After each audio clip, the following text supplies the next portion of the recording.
Hey everyone, I'm in the process of building a subwoofer box. The box is going to have a small viewing window and some LEDs inside, and I wanted to line the inside of the box with some semi-reflective vinyl wrap. However, I've been hard-pressed to find any good concrete information on whether vinyl wrap sticks to wood very well.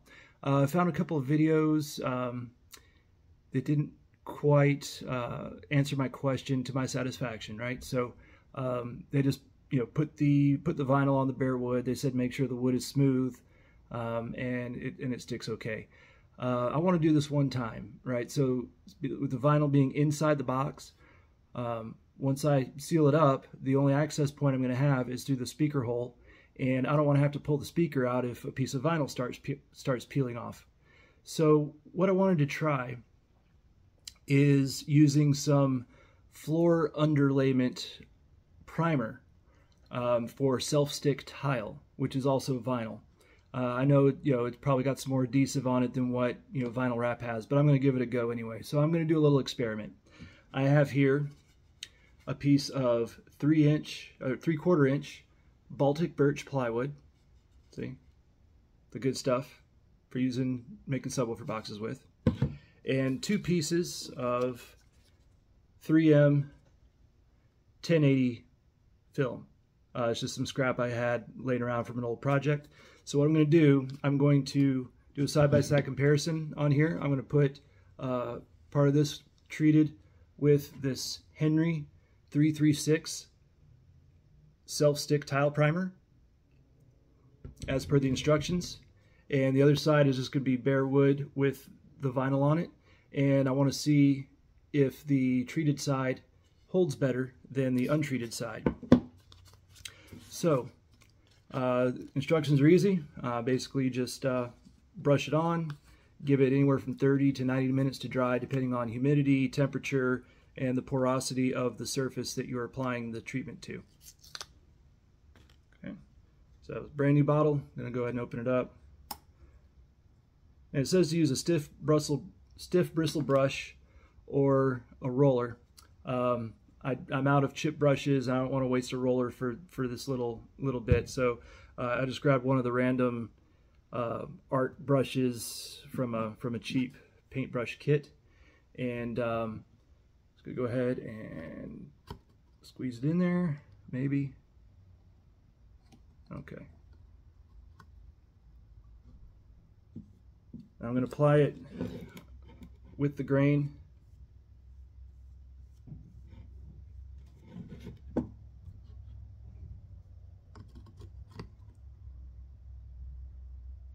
Hope everybody's day is going well.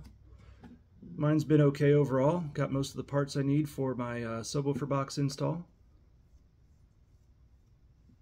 Well, the build part of it, I haven't gotten to the installation part yet, but it's coming along well, and hopefully I'll have it all wrapped up in the next, I don't know, 2 to 4 weeks. All right. So basically I'm putting it on here to where I can see the primer not immediately soaking into the wood as soon as I apply it, and then just making sure that it's applied evenly. So that should be sufficient. It's definitely longer than the scrap piece of vinyl that I'm going to be using. There we go. So I'm going to let that cure for however long it takes to cure, and then I'll be back and we'll put the vinyl on and see how it goes. Real quick, went ahead and grabbed a plastic cup and poured a little bit in here. That way I can get in here. I was looking over the directions again. It said to apply it liberally, just don't allow any puddles. And it already felt dry to the touch, so I don't feel like I got enough primer on there. So I'm just gonna put a second coat on here basically, to make sure that we get a good tacky surface. Get it all smoothed out. Okay. So yeah, you can definitely tell it's a little more milky color where I applied the primer. So anyway, we'll give this about 30 minutes or so to dry, and I'll be back. And I'm back. Okay, it's been about 30 minutes or so. The primer is completely dry to the touch. If you run your finger on the bare wood compared to the primer side, the primer has a little bit of a semi-rough texture to it, but you know, there's no tackiness to it at all. So I'm going to go ahead and put this strip on here. Got my little squeegee.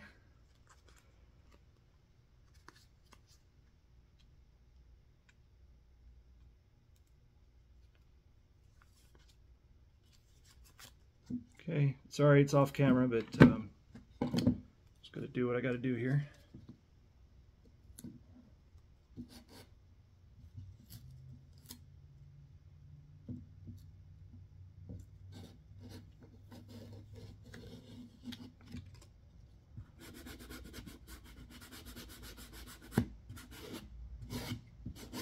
Okay, so got one piece on the primered side.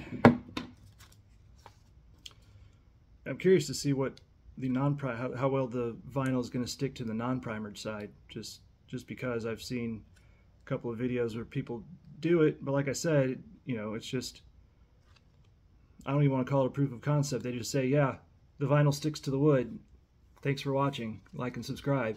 But, you know, they don't come back to it. They don't try to peel it off to see how well it sticks. So that's what I aim to do here. All right. Second piece going on the non-primered side.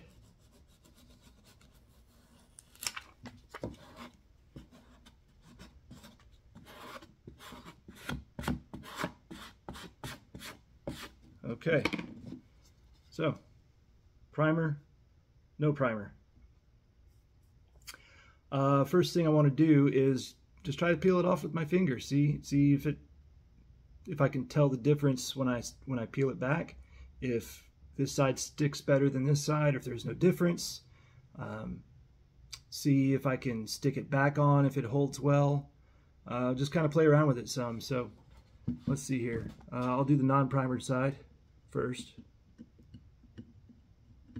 So it actually does seem, oh, that's kind of surprising. It sticks pretty well. Doesn't stick as well as like you know, a tape would, Scotch tape or duct tape or anything like that, but there's definitely a good tack to it. Okay, so that right there tells me that even without the primer, I'll probably be okay with the application I want to do and not have to worry about it peeling off in the future. Of course, you always want to worry about the edges, you know, curling off eventually. So let's see how this feels.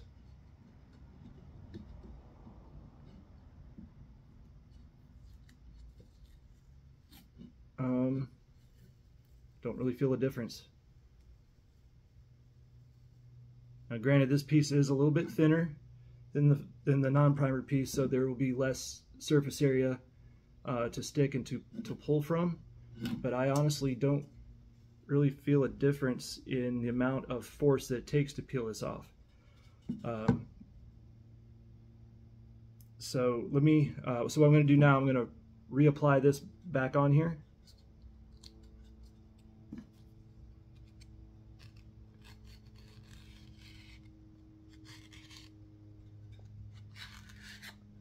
And same with this one. And just kind of get an idea of re-stickability. Okay. So I'm going to peel it from the same side that I did the first time.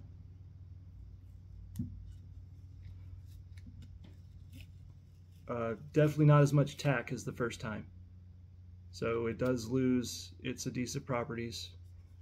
As expected, you know, any kind of adhesive isn't going to work as well the second time as it does the first time. Let's try the primered side. this actually feels like it's holding better on reapplication.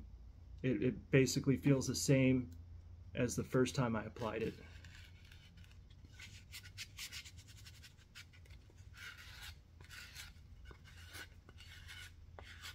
Let's try it again. So this is the primered side I'm doing.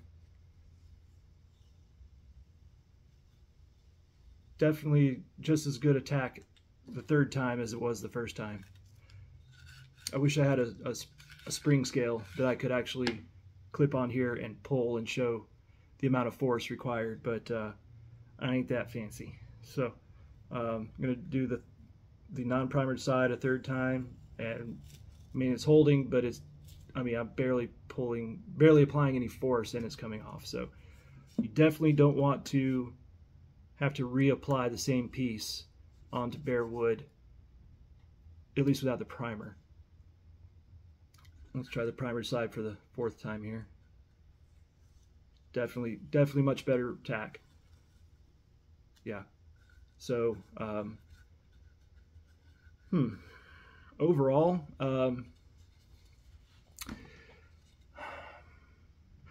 like I said, I didn't feel like it required any more force to peel the primered side off initially as it did to peel off the non-primered side initially.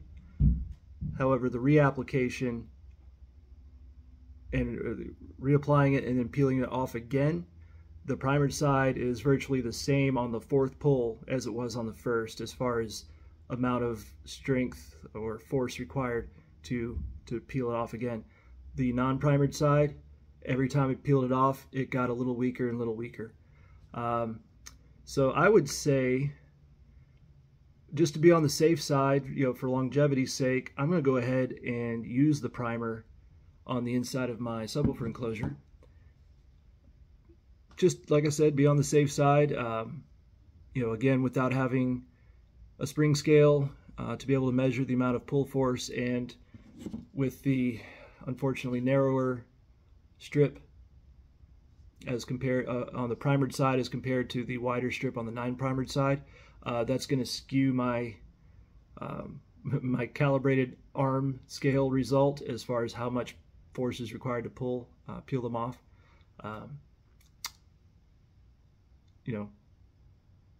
But it works. The Henry self-stick tile primer is definitely compatible with vinyl wrap, as it would be with vinyl tile, and I'm gonna use it. I got a 1 quart bottle at my local hardware store for $10, so it's cheap. One bottle, it's going to depend on the porosity of the surface that you are applying this to, but the label lists the coverage as 87.5 to 100 square feet per quart. So this is more than enough to apply to my subwoofer box. I'll have plenty left over for future projects. Anyway, I hope this was somewhat helpful. Again, apologize for not having standard sized or even same sized pieces of vinyl to pull from, but I feel like it was worth it. Let me know what you think, and hopefully this project works for you. Have a good one.